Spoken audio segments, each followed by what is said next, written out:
Bismillahirrahmanirrahim. Assalamualaikum warahmatullahi wabarakatuh. Kaifahalukum ya ikhwati fillah. Innal hamdalillahi nahmaduhu wa nasta'inuhu wa nastaghfiruh wa na'udzubillahi min syururi anfusina wa min sayyiati a'malina. May yahdihillahu fala mudhillalah wa may yudlilhu fala hadiyalah. Asyhadu an la ilaha illallah wahdahu la syarikalah wa asyhadu anna Muhammadan abduhu wa rasuluh la nabiyya ba'dah. Pertama-tama tak lupa kita panjatkan puji syukur kita kehadirat Allah Subhanahu wa taala atas segala limpahan nikmat dan karunia-Nya hingga di kesempatan yang berbahagia ini kita bisa berjumpa kembali untuk melanjutkan pelajaran bahasa Arab kita ya. Nah, kali ini kita akan melanjutkan pelajaran sorof kita dan ini adalah pertemuan kedua. Kemudian salawat serta salam semoga senantiasa tercurah kepada junjungan kita, kedua kita, Rasul kita, uswatun hasanah kita, Nabiullah Muhammad SAW, beserta keluarga beliau, para sahabat, dan umatnya istiqomah di jalan Islam. Semoga kita termasuk ke dalam golongan mereka. Amin amin ya rabbal alamin. Baik, pada kesempatan kali ini kita akan belajar pola ini ya, fi'il fa'ala.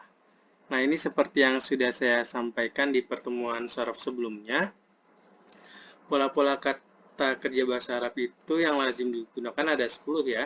Fa'ala, fa'ala, fa'ala, kemudian af'ala,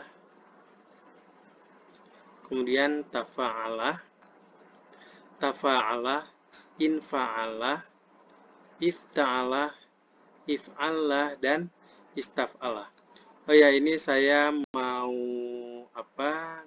update ini ya, pola ke-9 itu if'ala, dia biasa digunakan untuk yang ini ya, warna.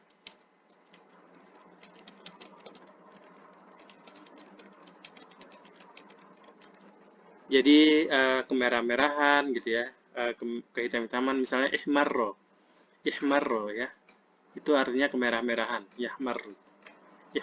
Ihmarrot wajhuha, wajah dia seperti Bunda Aisyah ya, wajahnya kemerah-merahan. Ihmarrot wajhuha, wajahnya kemerah-merahan, contoh seperti itu. Oke, itu sedikit update. Sekarang kita balik BTT, back to topic. Oh ya, sebelum kita mulai, mari kita bersama-sama mengucapkan lafaz basmalah. Bismillahirrahmanirrahim. Nah, kita kembali ke pola pertama, yaitu fa'ala. Nah, ini sebenarnya ada variannya gitu ya. Ada berapa nih? Mari kita hitung. Jadi, variannya adalah ini. Jadi, ini ringkasan ya. Saya ambil dari skrip saya dulu waktu S1. Jadi, daripada susah-susah, nyari maroji atau ini lagi ya, referensi lagi, ternyata di deskripsi saya ini sudah dijelaskan, jadi bisa kita gunakan. Jadi fa'ala itu ada berapa nih? 1, 2, 3, 4, 5, 6. Ada 6 pasang pola ya. Yang pertama itu fa'ala yaf'alu ya. Kemudian fa'ala yaf'ulu. Kemudian yang ketiga fa'ala yaf'ilu. Nah, selanjutnya ada pola fa'ila yaf'alu, kemudian fa'ila yaf'ilu, dan yang terakhir fa'ula yaf'ulu. Nah, ini contoh-contohnya. Nah, pada kesempatan kali ini kita akan membahas fa'ala yaf'alu ya, pola fa'ala yaf'alu. Jadi memang di bahasa Arab itu cara menghafalnya kayak gitu. Jadi pasangannya fa'ala yaf'alu, itu maksudnya fi'il madhi atau fi'il verba perfektifnya dan fi'il mudhari atau verba imperfektifnya, seperti itu. Jadi kita akan pelajari pada kesempatan kali ini fa'ala yaf'alu ya. Mari kita lanjut. Nih dia. Jadi al-wazan atau pola itu fa'ala yaf'alu. Ini saya tulis tangan ya, soalnya lebih cepat maksudnya daripada nyari-nyari referensi ya. Terus juga mau ngetik juga kayaknya lama, yaudah saya tulis tangan aja. Ini kita akan belajar tasrif lugawi. Lugawi itu ini ya, yang saya tunjuk ini. Ini namanya tasrif lughawi, itu yang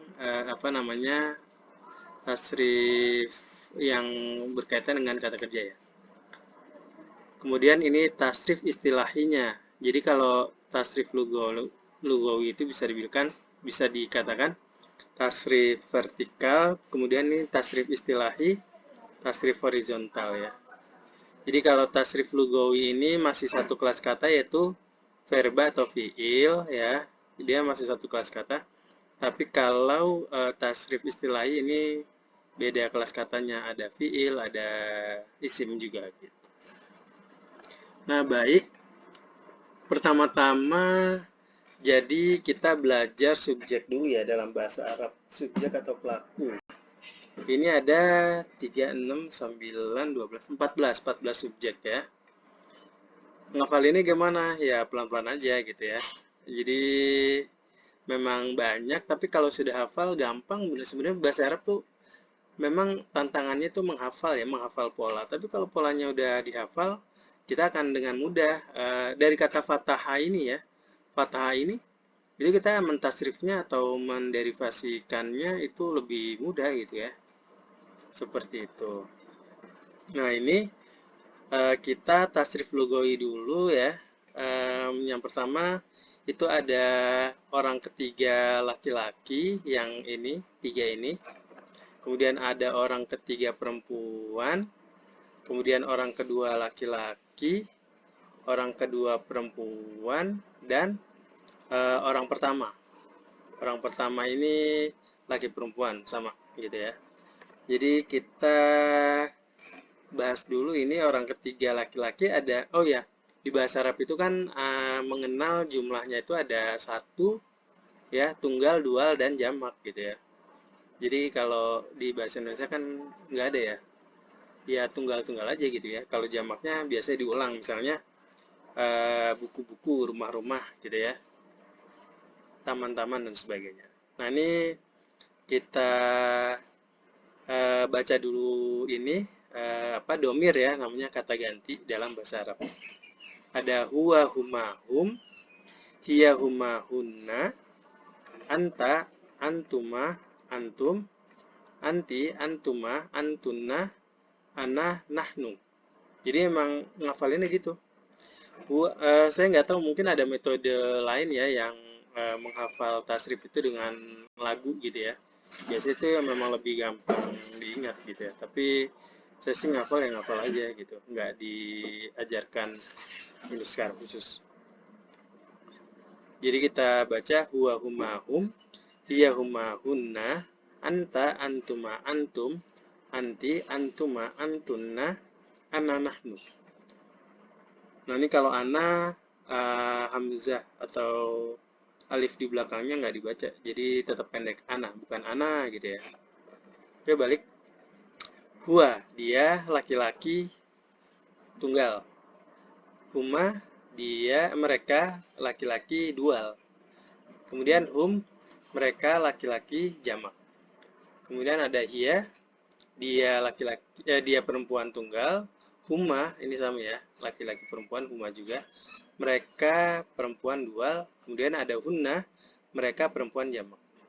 Kemudian ada anta, anda, laki-laki tunggal. Kemudian ada antuma, kalian laki-laki dual. Ada antum, kalian laki-laki jamak. Kemudian ada anti, anda perempuan tunggal ya. Kemudian ada antuma, kalian perempuan dual. Kemudian ada antunna, kalian perempuan jamak. Kemudian ada ana ini sendiri ya. Nahnu itu banyak ya. Maksudnya nahnu itu lebih dari satu dan seterusnya, seperti itu. Nah, sekarang kita belajar lagi yang tasrif fatahanya ya.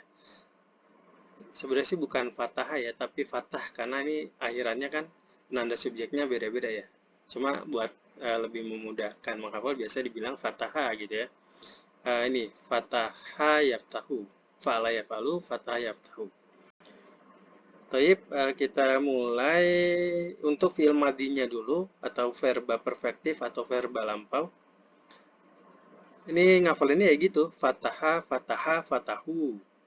fatahat, fatahata, fatahna, fatahta, fatahtuma, fatahtum, fatahti, fatahtuma, fatahtunna, fatahtu, fatahna.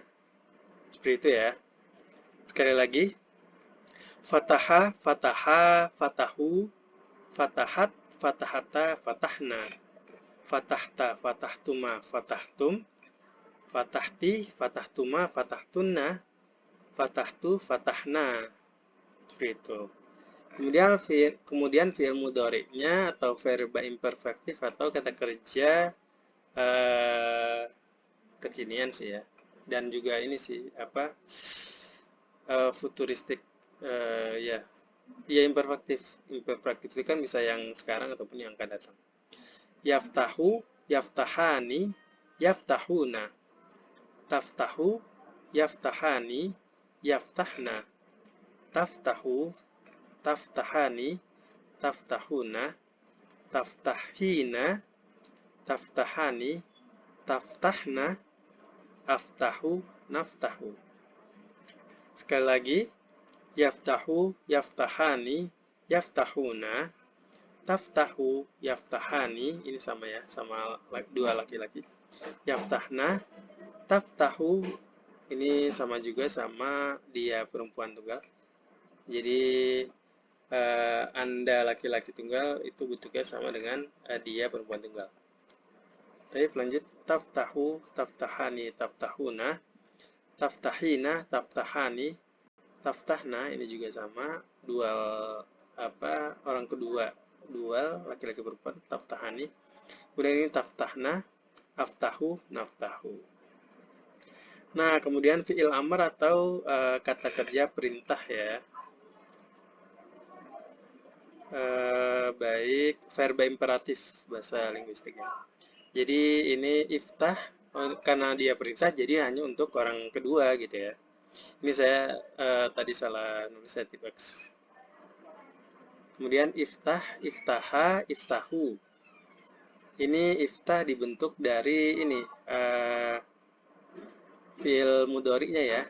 Taknya dicoret, haknya dimajzumkan atau disukunkan, kemudian dikasih i, iftah gitu ya. Untuk pola ini amarnya pakai i.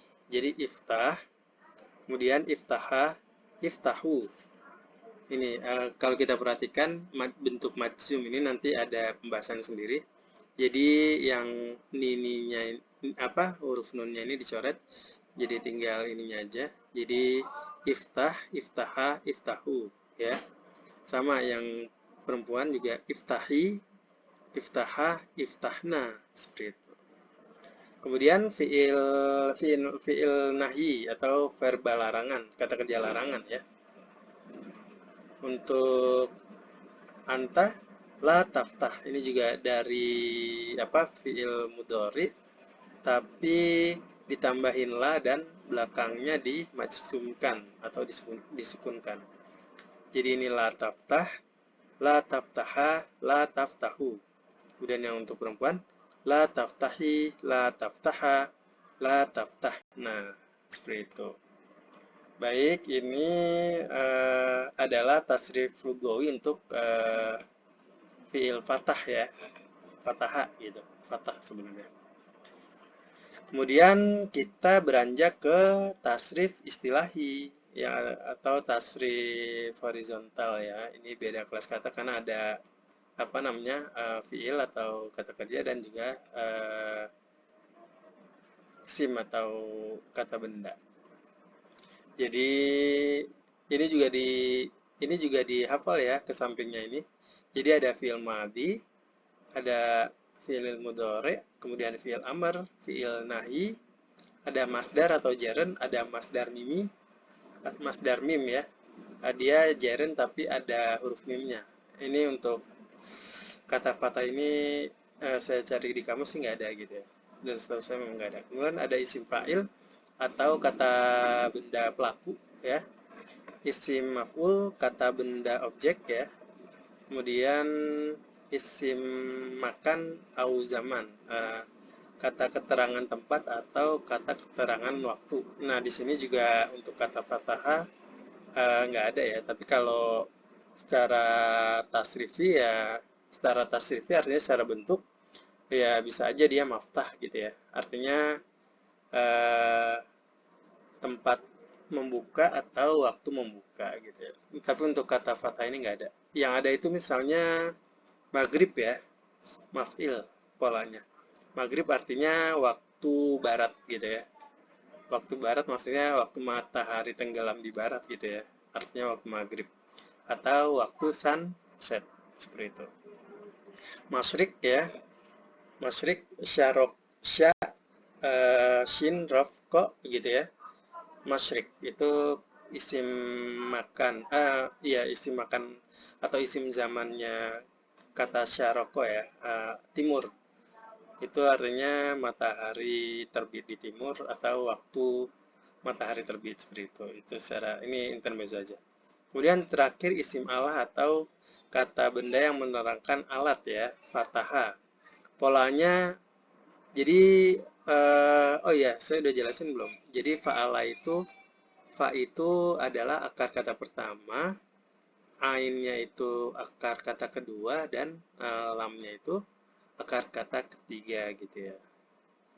Jadi untuk isim Allah untuk kata fataha ini adalah miftah itu kalau di bentuk wazannya adalah mif'al ya. Mif'al. Miftah alat untuk membuka gitu ya. Letter-letternya tapi secara ininya denotasinya dia adalah kunci gitu. Nah, kemudian ada sih contoh-contoh lain seperti apa? Mil'akoh ya, la'iko ya la'aku. Itu dari kata la'iko ya la'aku menjilat.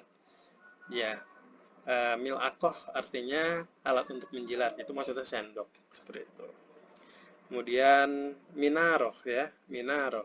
Alat untuk memancarkan cahaya dari nun wauro atau naro ya, minaroh. Bahasa Indonesia jadi menara gitu ya.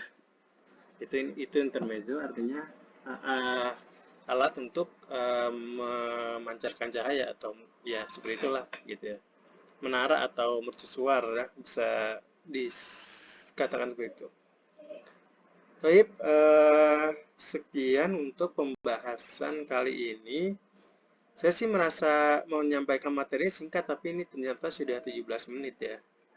Baik, ya mudah-mudahan teman-teman paham. Kalau ada yang belum paham dan ingin ditanyakan, jangan ragu untuk menuliskan di kolom komentar. Dan juga jangan lupa untuk subscribe, like, share, dan komen. Seperti itu ya. Dukung terus channel ini, semoga menjadi ilmu yang bermanfaat ya Amal Jari ya. Baik, itu saja untuk pertemuan kali ini. Insya Allah untuk pertemuan berikutnya kita akan membahas pola yang ini ya, fa'ala yaf'ulu ya. Ini dan seterusnya nanti kita insya Allah dibahas di pertemuan-pertemuan selanjutnya. Seperti itu. Saya akhiri. Alhamdulillah fala takunanna minal mumtarin. Yang benar hanya datang dari Allah, yang salah dari saya sebagai manusia makhluk yang dhaif. Janganlah kita fala takunanna minal mumtarin, janganlah kita menjadi orang yang meragukan kebenaran. Kita akhiri subhanakallahumma wa bihamdika asyhadu an la ilaha illa anta astaghfiruka wa atubu ilaik. Wabillahi taufiq wal hidayah. Wassalamualaikum warahmatullahi wabarakatuh. Salam dari Budi di channel Semua Tentang Budi. Ila liqa.